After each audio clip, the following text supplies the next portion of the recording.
Assalamu alaikum, dear viewer. Thank you for joining us. My name is Efrah Noor and you're watching DALSAN TV. Today we are joined by Somalia State Minister of Foreign Affairs, His Excellency Ali Umar, to discuss Somalia's position in a rapidly changing regional and global landscape. Minister, thank you for joining us. Fra, thank you very much, you and our viewers. His Excellency Hassan Sheikh Mohamud has visited Las Anod together with the Prime Minister and a very high delegation. Does that send a message to Somaliland that, watch out, Somalia is still a one nation? What message is that sending to the Somaliland administration? I mean, this is not the first time that we did the state building process. We have done in Jubaland, we have done in Southwest, we have done in Galmudug, Hirshabelle, and this is the continuation of that state building process. So Northeast people, they were not ready in the first term, but now they are ready. So we came and we found that they are ready and we supported them. So this is a continuation of process. Northeast is part of Somalia. It belongs to the region that used to be British Somaliland, and now they are part of Somalia. So this is a clear indication that Somali people want to stay united. The president of Somaliland yesterday gave a speech and he's claiming that the federal government of Somalia is stepping the boundaries, that Las Anod is still part of Somaliland. I don't agree the narrative of saying Somalia and Somaliland. Somaliland is part of Somalia, so we cannot equate these two first. Secondly, the northeast region of Somalia have now their own member state, which is part of the federal system of Somalia. And also the people in the west of that region called Audal also now are inspired to be part of the federal system. So I don't agree with the equation. I think President Erro is administration of northern Somalia. We hope him to realize that there's nothing called Somaliland anymore. We call now Northeast, Central North, and also Audal. There are two regions that we hope to be all coming part of the Somali federal government. What is the long-term solution in regards to the Somaliland situation? What does the federal government plan to do? Because it seems like Somaliland is not also backing down in terms of like the unity, and they still want to be a separate nation. What is the long-term plans for the Yeah, because I need your viewers to know that there is nothing called Somaliland anymore. We do have people who were celebrating yesterday in Las Anod were part of the Somaliland region of British colony. And the people who were protesting in Boromik are also part of that region. So there's no single entity called Somaliland that is wanted to succeed. So that's very clear. So I think the people who inspire that elder supporters, whom I I believe that they were Somali nationalistic, they were part of the Somali Union, they were those who fought with the British colony, who brought back the unity together. I think we'll come back to that unity. I don't think the Somali government has done enough to entice the northern part of Somalia. We have waited for a long time. I think this is the time to realize that drive is no longer the way to go. I think the way to go is to talk to Somalia. The president has spoken yesterday. I think our only requirement is the unity. Within the unity, we can negotiate what format of unity, what kind of arrangement we should make to avoid what happened in the past. But the unity is something that we will not negotiate. Great. In regards to their recognition, which the government claims is stepping on the sovereignty of the federal government of Somalia, has there been any further talks with maybe perhaps Israel or other nations that are thought to be next in terms of recognizing Somaliland as a state? We are very happy so far. There's no other country. Let's talk about the United Arab Emirates. this past week, the federal government of Somalia has annulled all security relationship with the United Arab Emirates. What led to that? First, I would like to clarify, we did not cut our relationship. Our diplomatic relationship still stands. Our ambassador still is in Abu Dhabi. Our consulate is still in Dubai, and their ambassador still is in Mogadishu. What we have stopped is the arrangements we had. Also, I would like to make sure that Somali people are very, very grateful for UAE. During the civil war, our people leave it and its business benefited the free market of Dubai. And we have no problem with dealing with the state of UAE. And still the doors are open to talk state to state. What Somali government doesn't like and doesn't reject it is the dealing of subnationals. The UAE need to deal with the Somali federal government, state to state. That's how the international relations works together. But the dealing of building a parallel security forces, signing agreements with subnationals, and also political interferences, that's what we rejected. And that's what, as long as UAE is going to that path, then we have no dealing with them. But if they avoid that, I think the doors are open for them. Has there been any talks after the agreement has been postponed? And not yet. All agreement were cancelled. I think we suspended all of them. We canceled all of them. If UAE want to deal with us state to state, those are open.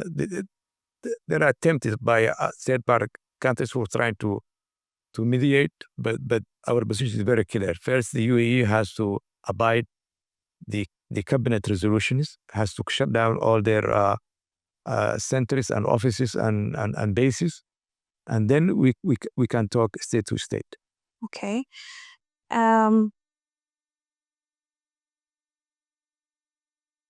So Somaliland, Puntland, and Jubaland all disagreed with the decision by the federal government of Somalia regarding the agreement with the UAE.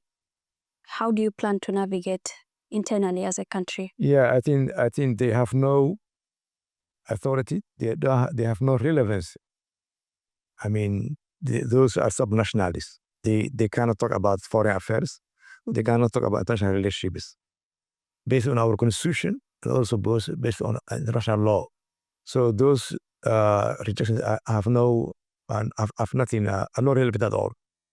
So I mean, it doesn't concern for us at all. But if the UAE is still continuing their operations in those member states, how do you plan to deal with that? UAE cannot deal in Somalia without the central government's permission.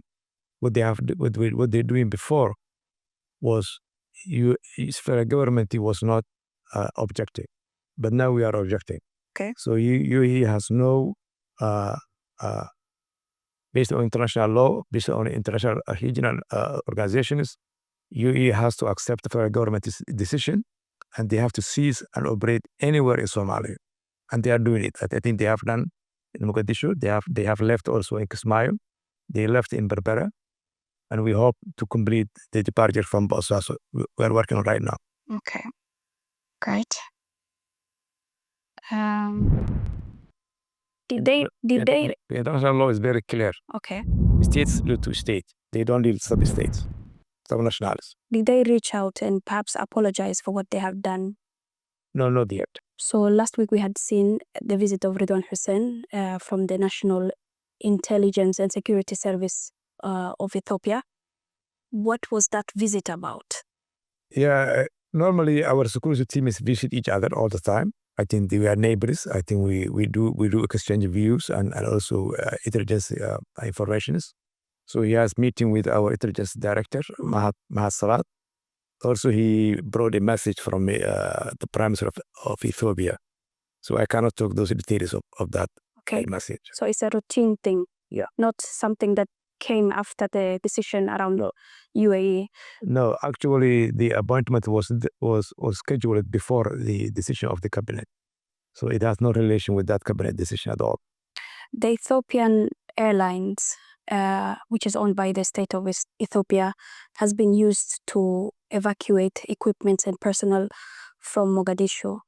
Why Ethiopian Airline and With the permission of Somali government. why them? Why not They have other? requested. I mean, we told them Emirates to leave Somalia.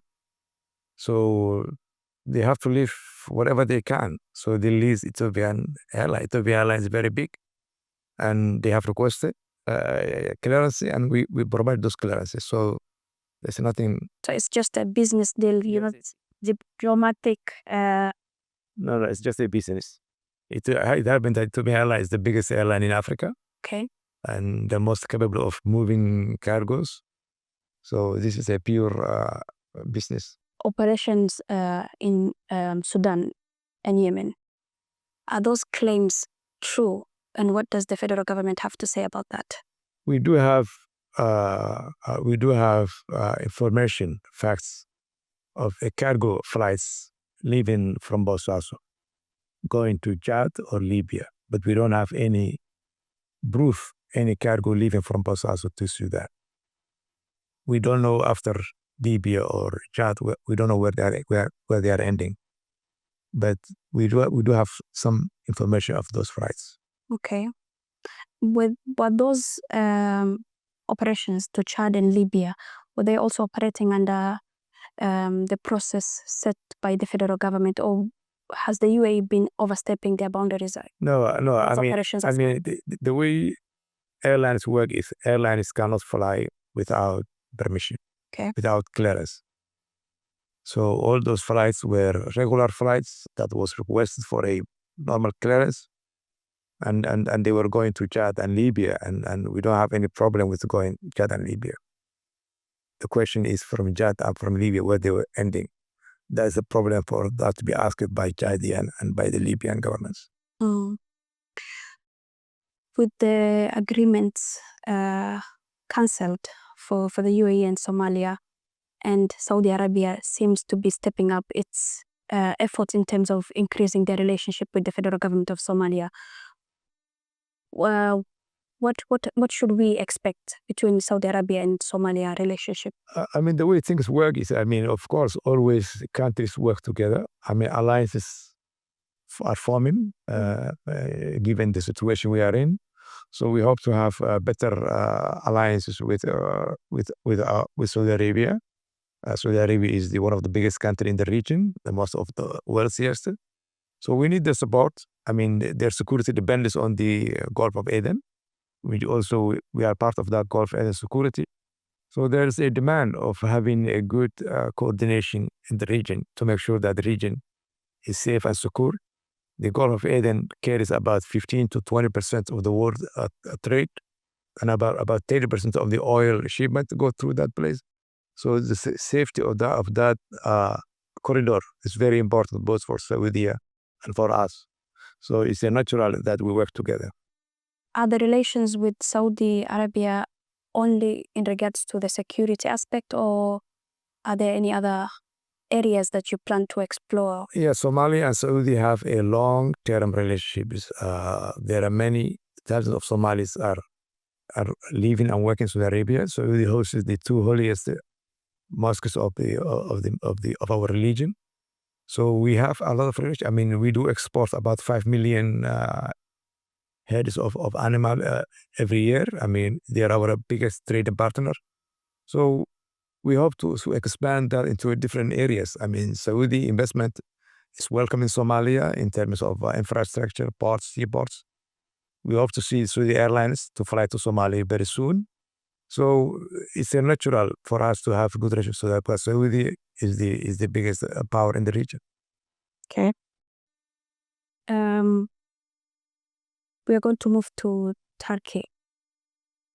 Somalia's energy partnership with Turkey is moving from exploration to drilling, and it is expected to be starting in early February 2026.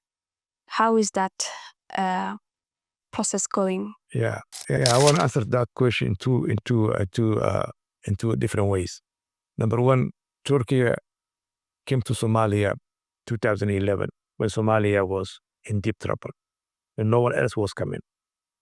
President Erdogan with his family and his cabinet came to Somalia when young secretaries are trying to avoid Somalia to come from Nairobi. So he drew the attention of the world to Somalia, back to Somalia, and that was the turning point of Somalia to recover from that famine that was existing in 2011. Since then, Turkey has supported Somalia in many different ways, from security to humanitarian to development. Today, our security forces are very strong because of the support of the Turkey. And also we have thousands of Somalis who graduated universities from Turkey who are now working in our government system. So we are very, very grateful to have Turkey on our side. If I look on the energy side, the Somali energy was being explored for the past 60, 70 years, since 1940s. Throughout Somalia, you will find wells that was drilled before and then covered. And you will find a lot of concession was given to many companies from Conoco, ExxonMobil, BP, and Chevron, and Shell, and so on and so on. So this is the first time that we have this level of expectation. In 2015, we have done 2D seismic survey in the offshore, and 216 blocks were marked. Each block is 5,000 square kilometers. And Turkey came and looked those data, and they choose three of the blocks. So we give them those 3 blocks. Still there are 213 blocks are available for anyone other company who are interested to come. So Turkey did 3D seismic for those 3 blocks and found out one of them is very, very potential. That's why now they decided to move With the drainage. the drilling stage, which we hope to start sometime in March. It can take up to 6 months. So we hope to have that potential to become realized. And Somalia get oil. I think that's where the resources are. And we hope to have other companies to follow and choose to have also look in the remaining 213 blocks that are available. So this is just less than a 2% of what's available. So we welcome other companies, other countries to come and look at. But this is a great moment for Somalia and Turkey, and we hope this will bring Somalia into more prosperity and peaceful. How is the federal government of Somalia prepared in terms of managing such big resource? Yeah, Somalia has created a good number of rules and laws that manage, whether it's the petroleum law, whether it's a financial management systems. We have resource sharing agreement between member states and federal government, and I think we have enough institutions, and hopefully we will learn more as we go and get those realized. So I think Somalia is fully prepared.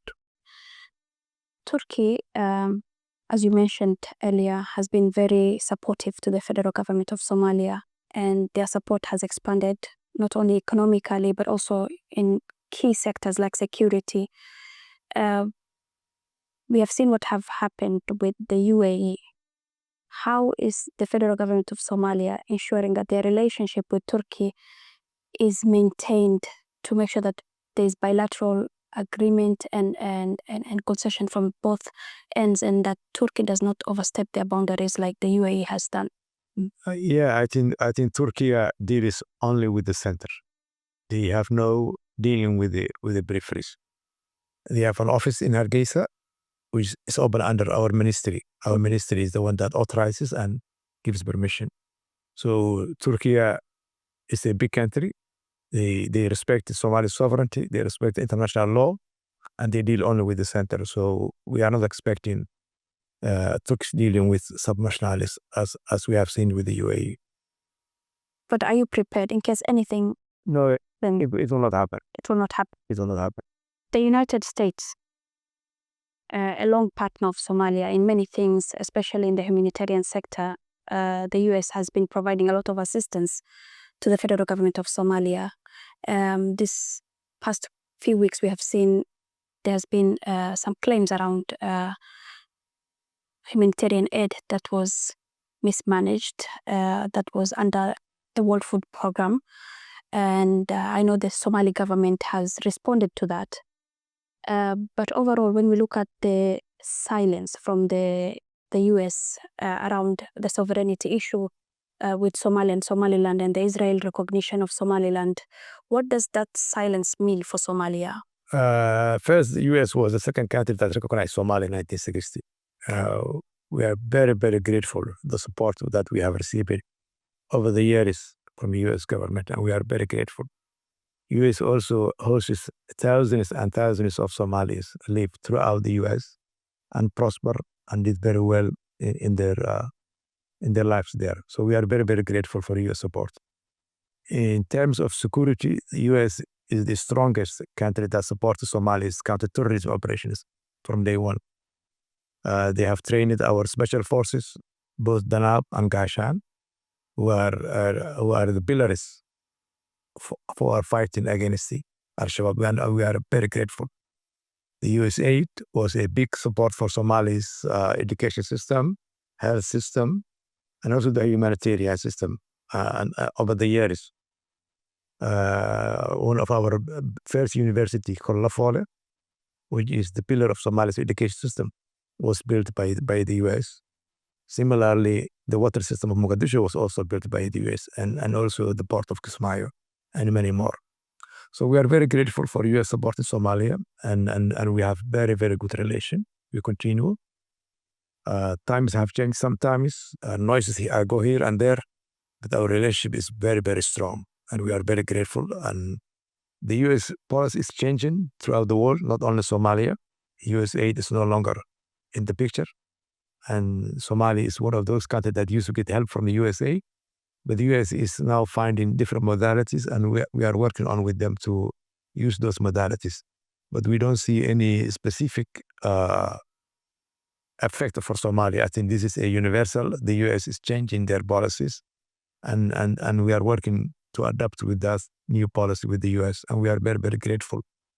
What you hear in the news sometimes, those are all domestic US issue, and we have no say on that issue. I think this is entirely what's happening in Minneapolis. Those are internal US issue, and we hope, I think, the US will handle legally, and anyone who has a criminal issue, I think, has to be dealt with the US laws. But apart from that, the ICE operations targeting the Somali communities in Minneapolis, the President of the United States, Trump, has been known to be very unpredictable and transactional, and has also been making a lot of remarks, not only for the Somali American living there, but also against the Somali government and the nation of Somalia. What's your view on that, and what's your response on that? At first, I will not say it's unpredictable. I think Trump is the president of the United States. He was chosen and elected by the US public. So we have to respect him in that sense. And Trump, is known to say what he thinks, and he has said not only Somalia, but many other countries. So there's nothing specific for Somalia. But he's saying we don't have a government. He has saying the same thing in many other countries, not only Somalia, but even he's saying some European countries. So there's nothing specific for Somalia. So you choose to ignore him? He is saying that many countries, including South Africa, Nigeria, even European countries. So there's nothing specific for Somalia. Okay. Somalia has been the newest member of the East African community, and I think it's almost 2 years now since it joined that community. What has been the immediate impact of that alliance with the East African community? Yeah, East Africa, thank you very much. It is a good question. I think Somalia is now a very active member of the Union. For people who live in East Africa, get the benefit of East African membership, whether it's a student going to school or residents, people who live there, and people who do trading. It's an ongoing process. We will continue to adapt. I think we are now working with our passport system. So our people who travel through that region can travel the way they do others within the region. So we have a roadmap. We are not compliant now, everything, maybe 20, 15%, and now we are compliant with the rules. So we are trying to grow that process to create the benefits as we go. We continuously engage our business people, our banks, communication people, to engage with the region and benefit that bigger market of 330 million population.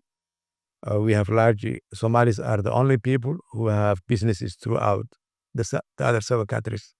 And our people are the people who benefit the most, the openness within that market. So it's an ongoing work. 2 years is very small in terms of development. So we hope to see more Somalis benefit from that region. Of course, we are not exporting that much, which people are looking at, but we are providing services throughout the region, which is now more important than having products. So things are going very well. We are very happy our progress, and we hope to continue further. You mentioned the travel processes to be simplified for the Somali nationals. Is there like a date that we should expect? Yeah, I think there's some roadmap. I think it's 2027 January. I think is when there's things that we have to do on our side. Okay. Which we are working on.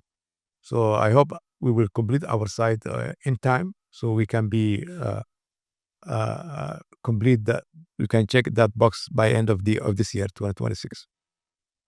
Thank you so much. To close this interview, if you were to tell the world something about Somalia, I know Somalia has long been a victim of a lot of stereotyping. What's your message to the world? Yeah, first we have to mention Somalia was the first African democrat. Somalia had the first African president that was elected by the people and also voted out by the people. Aden Abdullah Osman was the father of the African democracy. Unfortunately, as many African countries, we had the military to interrupt that progression, and that military resulted the collapse of Somali state in 1991. And that collapse was very unique in the world. It never happened anywhere else in the world. I mean, it was a total collapse. Somalia had 10 years of no government. But through that year, 10 years, Somalia survived without government. I don't think there are many countries in the world that will survive a day without government. The Somalia survived it and thrived, developed within that 10 years without government. Recently, Somali government is becoming more resilient and working very hard to fight with insurgent group, rebuild a state, federal state, do elections, and also work hard on the development side, whether it's the oil exploration, whether it's fishery. Somali people are very young. 70% of them are under 30 years old, which means it's a bigger market, it's a bigger potential, and I hope with the oil exploration, with the fishing, with the improving security, will bring Somalia more into in line of development. Somalia could easily rival the Asian tigers. Somalia has a potential. It's a gateway from Middle East to Africa, from Asia to Africa, and also has a huge corridor that's very important in the world. So Somali people are very dynamic. If you go start from Johannesburg to Mogadishu, these are there. So I think this hiccup that we had in the past 10 years, I think is now out behind. And we are moving forward. And I hope our young people will see that opportunity and will move forward. I thank you, Efra. Thank you so much.